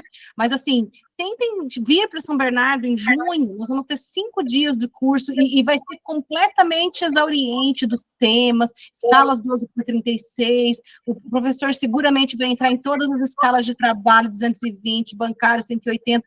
Então, dá para a gente esmiuçar com mais riqueza de detalhes. Mas, assim, dentro do que foi proposto, como sempre, o doutor, assim, exauriu majestosamente. Eu só tenho a agradecer, né, a atenção, o esforço, a dedicação do professor, sempre muito simples, muito didático. Eu tenho certeza que chegou a todos. E, assim, a gente precisa ter os conceitos básicos, né? Nós, tendo a noção e a ciência do primordial, do básico, a gente consegue avançar, dando passo, né? Avançar cada vez mais, e é isso que importa, porque, assim, não é um tema fácil, né? Mas, assim, é importante, nessa perspectiva do 840 da CLT, indicarmos valores que sejam plausíveis, né, que sejam factíveis, porque senão destoa demais, a reclamada pode contestar. Então, assim, a gente tendo essa argumentação, como o doutor explicou, do 292 do CPC, né, da gente não precisar exaurir as parcelas vencendo até a expectativa de vida de IBGE do trabalhador, 76, 77 anos, senão fica uma ação milionária e não é o caso, né? O CPC nos garante fazer essa estimativa também da parcela vencendo, e o cálculo de liquidação, ele é exaurido na fase de execução, né? A gente só precisa atuar. Então, assim, muito obrigado, professor Tiago, muito obrigado, Ítalo, também por toda a ajuda. Não deixe de usar os créditos, né, do ESA, assim, que reverte para o nosso aprendizado mesmo, nos cursos que nós temos disponíveis na nossa página da OAB São Bernardo do Campo, OAB-SBC, na forma de pagamento, vai ter lá a hipótese de vocês utilizar essa compensação. Então, aproveitem, siga a nossa página no Instagram, onde nós colocamos todas as atualidades do mundo trabalhista, os cursos, né? Assim que a gente tiver a data formatadinha, nós vamos estar postando. Então, é isso, pessoal. Muito obrigado pela atenção de todos, né? Pela participação de todos, e até uma próxima. Obrigada mesmo. Obrigado. Obrigado por tudo aí, bom descanso a vocês, bom resto de semana, e até o próximo evento da nossa atuante professora de Direito do Trabalho. Obrigada. Obrigada, doutor Tiago. Então, você entregou a minha idade falando que eu sou antes da reforma de 2017. Essa Por isso parte, que eu me- eu fiquei Por chateada, isso que doutora eu me Márcia. escondi, viu, Janaína? Por isso que eu me Essa parte, escondi eu aqui. fiquei um pouco chateada. Então, doutora, Obrigada, fiquem viu? tranquilas. Fiquem tranquilas. Fiquem tranquilas. Ai, Brandinha, Obrigada. Muito boa todo noite. mundo, né? Vou nem dormir, Boa noite, viu, Boa menino? noite. Vou nem dormir Obrigado. essa noite. O cérebro já tá bombando aqui. Tchau, gente. Bom descanso a todos, viu? Tchau, Obrigada. tchau. Tchau. Tchau, tchau. Boa noite.